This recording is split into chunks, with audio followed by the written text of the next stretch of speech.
ఆలోచన చేసి విధి విధానాలను సవరించుకొని మా ఆర్థిక మంత్రి మా ఉప ముఖ్యమంత్రి బట్టి విక్రమార్క గారు కష్టపడి మొదటి నెల 4 తారీఖు లోపలనే జీతభత్యాలు ప్రభుత్వ ఉద్యోగుల ఖాతాలు వేసినాం.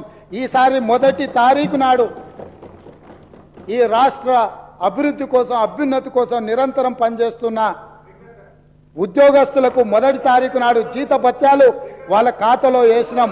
మీరు వారి క్లారిఫికేషన్లో మాట్లాడొచ్చు అధ్యక్ష, వారు ఏదైనా ఉంటే సో మేము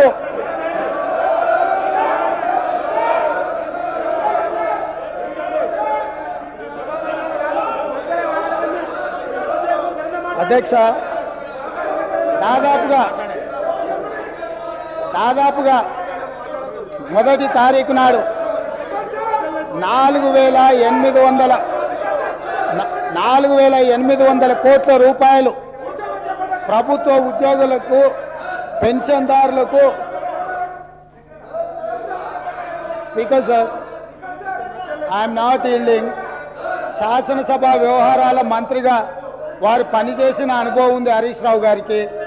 శాసనసభ వ్యవహారాల మంత్రిగా సభానాయకుడు నిలబడి మాట్లాడుతున్నప్పుడు కనీస గౌరవం కానీ పాటించాల్సిన బాధ్యత వారి మీద ఉన్నది. కాబట్టి ప్రభుత్వ ఉద్యోగులకు పెన్షన్దారులకు ఈ నెల మొదటి తారీఖు నాడు మేము జీతభత్యాలు వాళ్ళ ఖాతాలో వేసినాం అధ్యక్ష. కనీసం ఈ విషయమైనా వారు అభినందిస్తారేమని మేము ఆలోచన చేసినాం అధ్యక్ష. అయినా వాళ్ళకి మనసు రాలేదు అధ్యక్ష. ఎందుకంటే ప్రజాస్వామిక పరిపాలననే వాళ్ళకు నచ్చదు. కాబట్టి వాళ్లకు అభినందించాలన్న ఆలోచననే రాలేదు అధ్యక్ష. అదేవిధంగా పదే రైతు బంధు గురించి, రైతు బంధు పడలేదని రైతులను నిజంగానే వీళ్ళు రాజులను చేసినట్టుగా ఇట్లాంటి మాటలతో ఇంకా భ్రమలు పెట్టాలనే ప్రయత్నం చేస్తున్నారు అధ్యక్ష. ఈరోజు నేను మీకు గుర్తు చేయదలుచుకున్నా అధ్యక్ష, మీ ద్వారా వాళ్ళకు కూడా గుర్తు చేయదలుచుకున్నా. ఆర్థిక మంత్రి అక్కడనే ఉన్నాడు, లెక్కలు ఇక్కడనే ఉన్నాయి. ఈ లెక్కలన్నీ నేను చెప్తాను, కాదంటే వారి అవకాశం వచ్చినప్పుడు మీ అనుమతితో వారు మాట్లాడమన్నారు అధ్యక్ష. రైతు బంధు ఇంకా వేయలేదు, ఎక్కడ పోయింది ప్రభుత్వం అని చెప్పిండ్రు కదా, పదే మాట్లాడుతున్నారు అధ్యక్ష. 2018-19 యాసంగి రైతు బంధు 20-10-2018 నాడు మొదలుపెట్టి 30-3-2019 5 నెలలు పట్టింది అధ్యక్ష.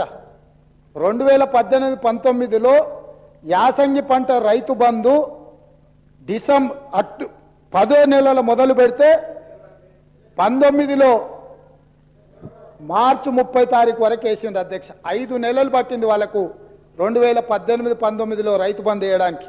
వస్తున్నా ఎలక్షన్ ఇయరే కాదు, ఆ తర్వాత సంవత్సరాలు కూడా ఉన్నాయి, తొందర ఎందుకు. 19-20లో యాసంగి 28-1-2020 నాడు మొదలుపెట్టి 23-10-2020 9 నెలలు పట్టింది అధ్యక్ష. ఒక్క యాసంగి పంటకు రైతు బంధు వేయడానికి 9 నెలలు ఆనాటి ప్రభుత్వం తీసుకున్నది అధ్యక్ష. వీళ్ళ చరిత్ర ఇక మీ కరోనా వచ్చిందో మీ కర్మ కాలిందో నేనేం చెప్తా కానీ 2020-21 అధ్యక్ష 25-12-2020 నాడు మొదలుపెట్టి 22-4-2021 4 నెలలు పట్టింది అధ్యక్ష. 2020-21 సంవత్సరంలో యాసంగి పంట. 2022-23 అధ్యక్ష 21-12-2022 నాడు మొదలుపెట్టి 10-4-2023 4 నెలలు పట్టింది అధ్యక్ష. ఒకసారి అడుగుతున్నాం ఎన్నికలు అంటుండ్రు, రెండోసారి అడుగుతున్నాం కరోనా అంటుండ్రు, మూడోసారి అడుగుతున్నాం మా మామ చెప్పలేదు అంటున్నారు, నాలుగోసారి అడుగుతున్నాం అల్లుడు తిరగనికి పోయినని చెప్పేటట్టు అధ్యక్ష. ఎట్లా అధ్యక్ష మీ పరిపాలన స్పష్టంగా అధికారిక లెక్కలు ఈ రకంగా చెప్తుంటే మేము వచ్చిందే మొన్న 60 రోజులు కాలేదు, ఆల్రెడీ మేము క్లియర్గా చెప్పినాము 100 రోజుల్లో వాటిని పూర్తి చేస్తామని. అయినా అప్పుడే రైతు బంధు ఇవ్వలేదు అని గగ్గోలు పెట్టి రైతులను రెచ్చగొట్టాలన్న ప్రయత్నం చేస్తే రైతులేమన్నా అమాయకుల అధ్యక్ష? వాళ్ళకి తెలీదా ఎవరి చిత్తశుద్ధి ఏంది, ఎవరి ఆలోచన ఏంది, ఎవరు ఏం చేస్తుండ్రు? ఎవరు ఏ రకంగా వ్యవహరిస్తుందో తెలీదా అధ్యక్ష? అదేవిధంగా అధ్యక్ష ఆర్టీసీ బస్సు మహిళల గురించి వీళ్ళు మాట్లాడుతున్నది, వాళ్ళకు నష్టం జరిగింది, ఆటో డ్రైవర్